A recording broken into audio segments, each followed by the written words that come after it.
Hi everyone, my name is Vincent, and I will be talking about the effects of the conflict on the communities in Mexico. So far, there's been an estimated 70,000 people killed in the drug war as a direct result of this drug war. The government estimates that there's going to be about a 20% drop in violence this year, which would result in 2,000 fewer killings. I think this statistic is pretty remarkable for a couple of reasons. One, 20% is a pretty big drop, so that's good news. But also, that corresponds to 2,000 killings, which really just shows the extent of the violence that's happening, year to year, month to month, day to day, even. So what's one of the direct results of the violence is that many people have started to abandon their homes out of fear. And there's many pueblos that are basically ghost towns. One of the articles I read talked about how there's this group of about maybe 20 towns or so, all pretty close together, and all of them are abandoned because of the cartels.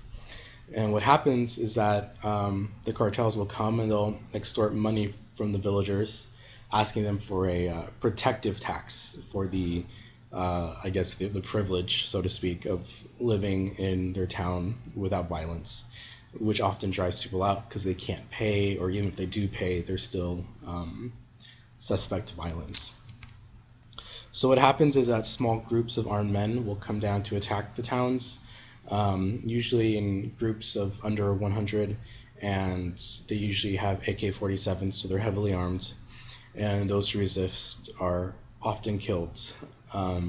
The article interviewed a man who had a nephew who lived in a town that was raided, and his nephew stood his ground, said he was not gonna, give in to the cartels. And then when they came back, and the next day or week or however long it was, they came for him, and he ran, and they killed him, right there in the fields of his farm.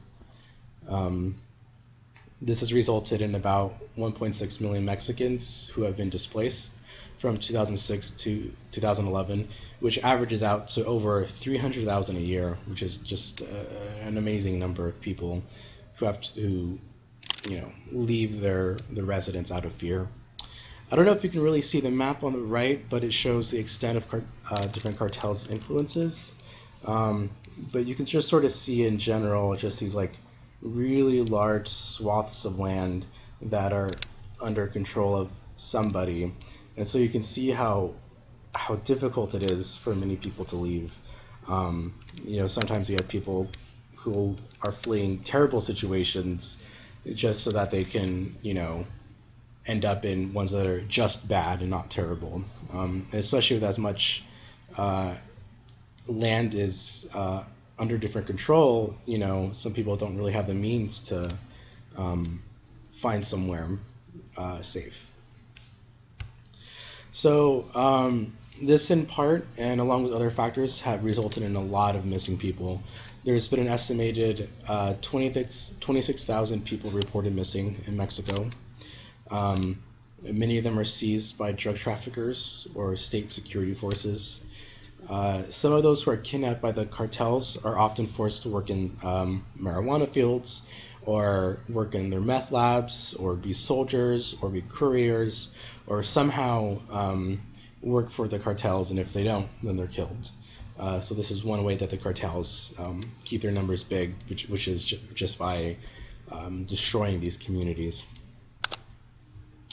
The one, perhaps, I guess, a silver lining you can call it, is that some of those people who are reported missing are only reported missing because they fled their town with little warning, and so they're not, enslaved, and they're not necessarily in danger, but they are in hiding, having to rebuild their lives, and hoping that this doesn't happen again. But as we saw with how much land is controlled, I wouldn't be surprised if people are forced to flee all the time. The government has received harsh criticism from international communities for not assisting families in finding loved ones. There's a lot of bureaucracy involved. There's a lot of people who have to go state to state, or from one jail to another, or from one morgue to another, or hospital, just to find their loved ones. There's not really an easy system in place to find these people. So the government has started to make an attempt to make it easier to search for people by reducing the amount of bureaucracy involved. So at least there's some small progress happening somewhere. However, there's overall little faith in the government, especially with as much corruption as there is in the police forces. Corruption is rampant, really. The Attorney General's office in Mexico stated as of 2005 that about 1/5 of their officers were under investigation for criminal activities, many of them involved with the cartel. General Aponte made a lot of accusations that police officers were active in kidnapping, drug smuggling, and operating their own protection rackets, like I talked before. So they're also probably contributing to the displacement of these communities. He also accused an anti-kidnapping squad of actually working with organized crime to facilitate kidnappings and find ways to, not get caught. He made accusations that many police act as bodyguards to the cartels because they're already trained and they have access to weapons. And also some of them he accused help coordinate landing of airplane drug shipments outside of Mexico.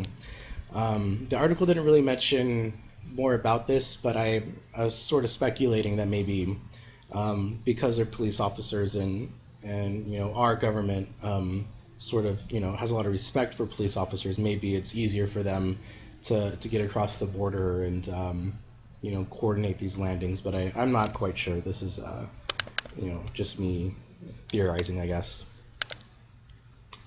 The government has tried to reduce corruption, but it remains a serious problem, especially with how widespread the corruption is.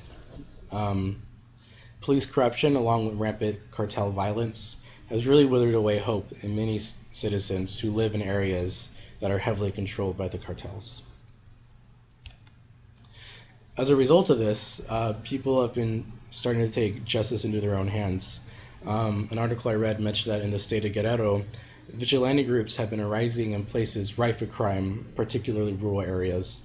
And as you can imagine, in those areas, there's probably fewer police, and that means probably a greater percentage of them are corrupt or working with the cartels, especially since they probably make less money working in rural areas, so you probably have a pretty good percentage of police in those areas who are corrupt. So it's not safe for citizens, really. So the vigilantes, they arm themselves and they patrol the streets. Their goal is to prevent crime and bring justice to perpetrators without police involvement, because the police may be working with the perpetrators. This is interesting. So vigilante groups have joined protesters from a teachers union that have recently become violent. So the teachers in this union have been protesting, and the protests have recently been getting violent and more out of control. These vigilante groups have started to support them, protesting with them, helping them, so forth. It's kind of amazing that these two groups who seem so different. On one hand, teachers protesting, and on the other hand, armed men with masks roaming the streets. But really, them working together really shows just how angry and powerless the people feel, that they have to start taking matters into their own hands, really. So just some conclusions. Overall, the drug war has affected the people in Mexico greatly. Killings and violence are rampant. Extortion and unchecked crime has displaced over 1 million people, thousands of people a year. Police corruption has become common, and so people have to be wary of not only the cartels, who are very ruthless in their tactics, but also the police, because making some sort of report to the police may end up having the cartel come directly after you. As a result of this, corruption and lack of government response, protests and vigilante justice are becoming commonplace in response to the violence. So this war has definitely had huge effects on Mexican communities. Thank you.